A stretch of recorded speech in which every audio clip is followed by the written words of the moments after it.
what its name says. It's about the most marginalised, the most vulnerable children, those living on the very edges of their society.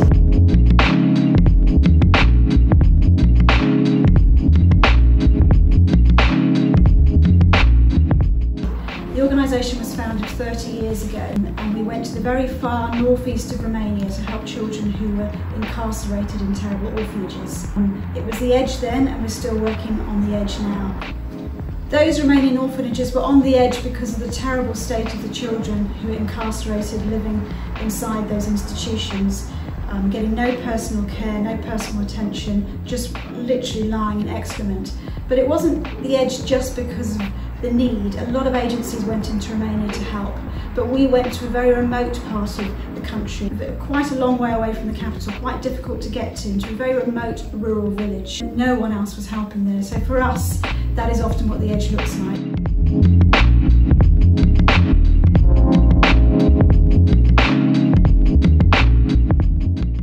Firstly, we always work with local partners if we can. So it's not Children on the Edge, a UK agency going in and doing their own thing, trying to help these poor people. It's actually finding those within their own countries, nationals, locals, grassroots organisations who are doing all they can to bring change themselves, to help their own people, to help their own children. And we get alongside those organisations and help them achieve their work.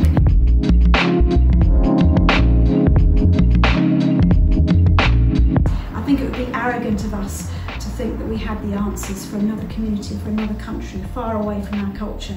So it is always working in partnership. And also as an organisation, we're quite nimble, we're quite flexible, we're quite dynamic. We're reasonably small, so we can do things quickly, we can turn around programmes quickly, we can get support into countries quickly, get money through them when we can, through cracks that other agencies who are larger and more bureaucratic possibly couldn't. So empowering the local community to bring change is important, empowering those local grassroots organisations, hearing their voice. They know their own communities well, they know the needs within those communities, but very importantly, it's not just hearing those adult voices within those communities, it was hearing the children's voices. What are their situations? What are their needs? What do they perceive as their main challenges? Again, the arrogance can come from us just going in, seeing the need and thinking that we can solve those problems and coming up with a plan. No, we listen to the organisations, we listen to the adults in charge, but very, very importantly, we listen to the children themselves.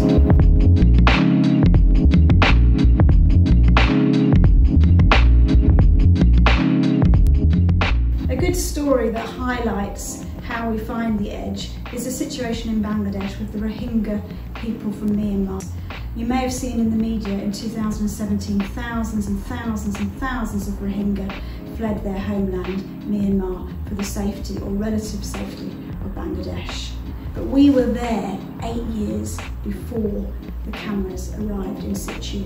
We were there on that border educating children in makeshift camps because I happened to find myself many years ago in a meeting in London that I was invited to by the Rohingya Association, and they'd heard about our work along the border. They heard that we worked with refugees from Myanmar and Thailand and in India, and they said, why aren't you working where the need is greatest, where our people are? And they explained their greatest need was to get their children educated. That they hadn't been educated in Myanmar and they weren't being educated in Bangladesh. And they were scared that a whole generation would grow up without an education. So we decided to go there. So John and I, our Asia regional manager, went out, and we were absolutely shocked and horrified by what we'd seen. We'd seen refugee camps before. Both of us had worked many years in humanitarian crises, but had seen nothing like the squalid conditions of these people just living on top of each other in makeshift camps. They weren't wanted there by the government, it wasn't even an official refugee camp. Thankfully, Action Against Hunger were there, so there was some basic food provision, and also Médecins Sans Frontières were there providing healthcare. But no one was doing anything about the children, no one was doing anything about their education. So at that point, the world was not interested in the Rohingya people. There were no news articles, there was nothing written about them. So we started working there.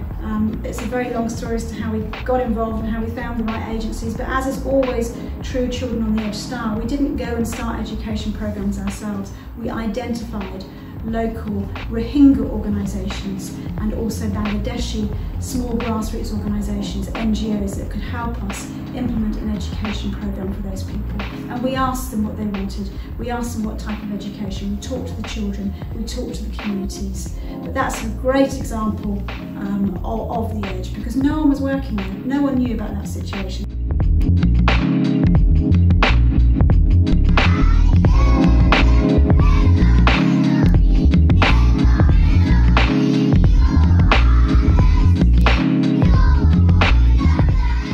So that was 11 years ago.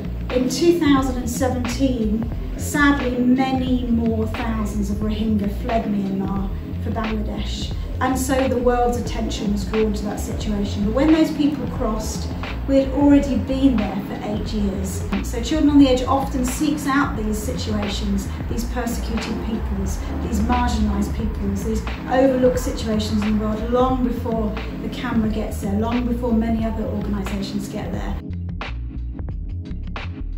And I'm very thankful the other organisations did finally get there and that the world did highlight this terrible genocide that was going on for the Rohingya people within Myanmar.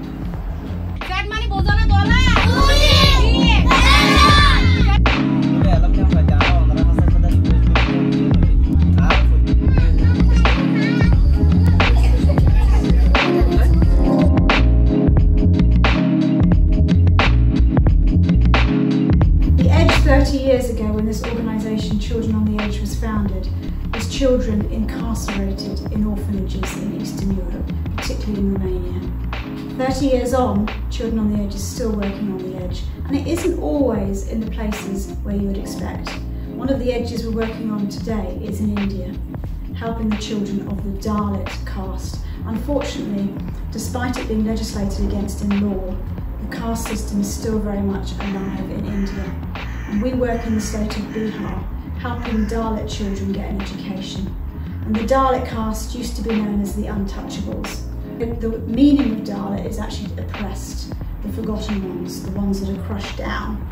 And we're helping those children get an education because getting them educated is a way out. But even within the Dalit caste, there are 21 layers within the Dalit caste, believe it or not. And at the very bottom are a people called the Musahar, which literally translates as the rat-eating people or the rat-hunting people. Less than 10% of the Musahar population would have access to an education, and that's a generous statistic. It's much likely to be nearer 2–3%. The way to help these children break out of the caste system, possibly have some future for their lives, is to enable them to access an education.